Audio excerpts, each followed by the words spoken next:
Sometimes admitting a mistake is the hardest part of making progress. Let me explain. I've recently built the rear fender for the BMW, but then I noticed that I didn't account for the clearance. So I strapped the bike back down and I actually had to discover that this bottom edge is the first point that contacts the tire. So in hindsight, it's actually good that I found this out, because what would happen if the tire hit the fender at that point is that it would crush everything forward and probably create a big mess. So this is the current state of the rear fender. I've cut an even bigger hole into it, as you can see right here, and I carefully cut away the front part that I already tacked into place. So that's this piece that's now gone, and now I need to fill this up. I still have this piece that I cut out of the original rear fender, which fits perfectly in here. It has the same curve like the main part of the rear fender, so that's super nice.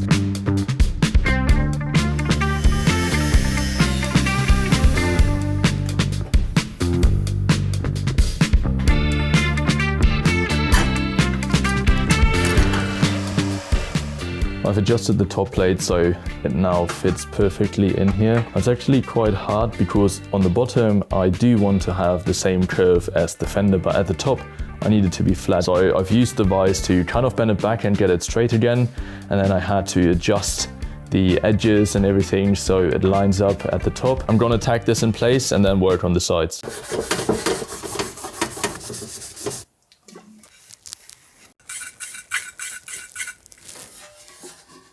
That's very nice. Gonna add a few tags with some silicone bronze filler rod to not use too much heat, and then that should be fine.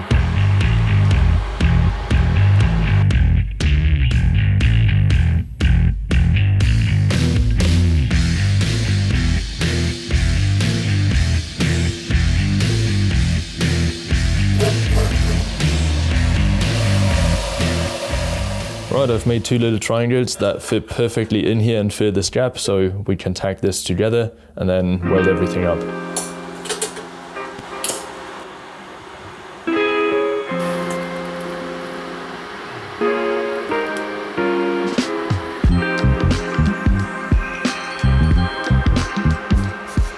I'm adding a few more tags along the top here because I noticed on different other projects that if you have the tags too far spaced out, that's gonna warp in the middle.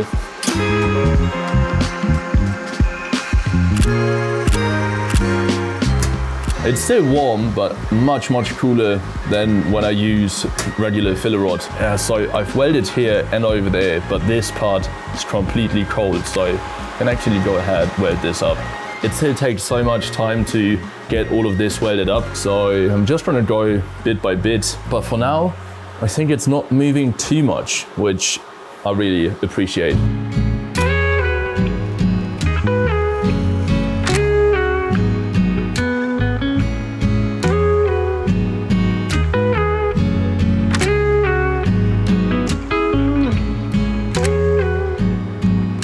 So I've got all of this welded up and I'm very happy with how this turned out. It's my first time TIG brazing and it really helped to reduce the distortion. There's no visible distortion, and I think for a piece like that, it's strong enough, especially with all of these welds going on and everything kind of like tying well into each other. Now that the top side is done, we can move on to the bottom side, and I'm gonna fuse those together and use a little bit more heat for that than for the brazing. And because I put more heat into the piece, I'm gonna go in very small steps and again just weld the areas that don't affect each other and then let it cool down and then do it step by step. What I've just noticed is that I definitely need to give this a good clean before I do anything else.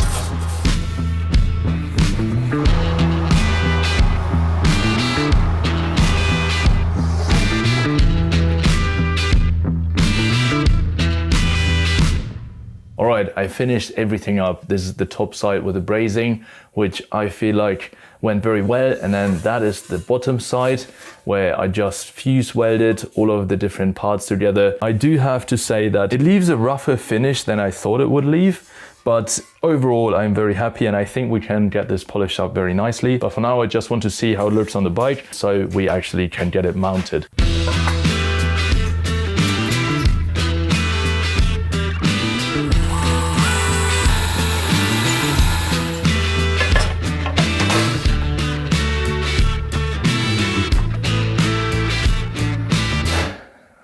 Nice. Okay, that works. Everything sits in its place. Let's do one last test and see if it actually has enough clearance.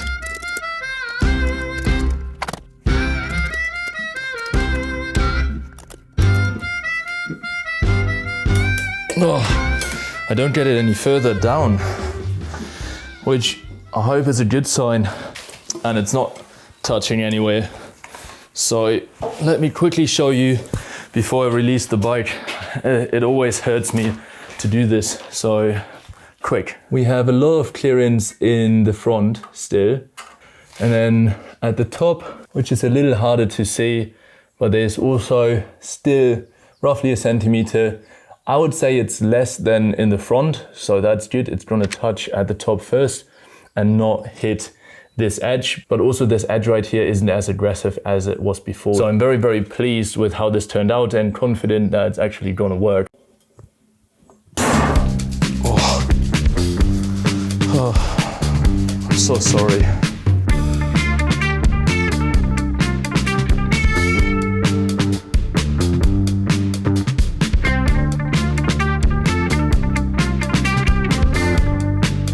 I'm very, very happy. Finally, everything fits and we do have enough clearance, which is very nice.